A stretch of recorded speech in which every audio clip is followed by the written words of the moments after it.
cầm cây băng hàng tế khả phẩm dòng ngà tuôn lễ doa chỉ lễ tuổi tế ô sẽ lưu phẩm lâu lúa khi nụ lúa tuôn nụ dâu gấp ít vàng hiền na suy săn dâu găm thon lâu đi dâu găm vàng đã phăng na ý tuổi rất tâm cam cây bằng hàng sắc kê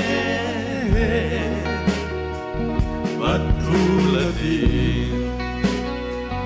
có gian tộc phê phun son tang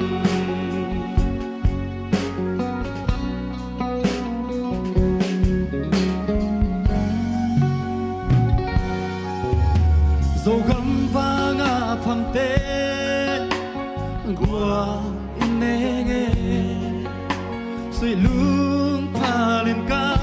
su duy gió nga bằng hát bấm đi mel thay lâu xe lâu đinh xe đổ ngoài in là sự dân dâu cầm thon lâu đi dù cầm vàng đã phăng na tuổi rất tâm cam cây bằng hàng sắc kê bắt thu là thì có chẳng tóc thấy vùng xuân tăng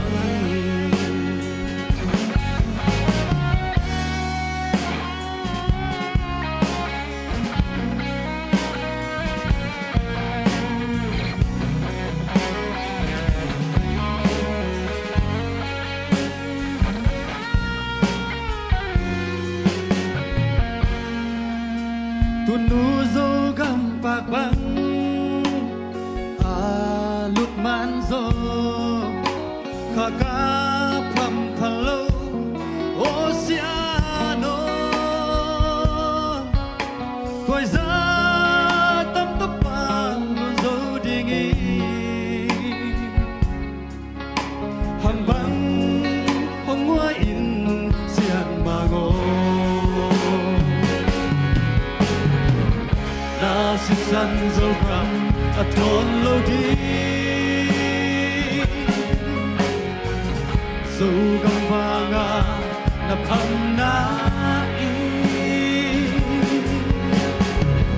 tuổi rất tâm cam cây bằng hàng sắc kê bắt thu là thì có chẳng tóc thấy phùng son tăng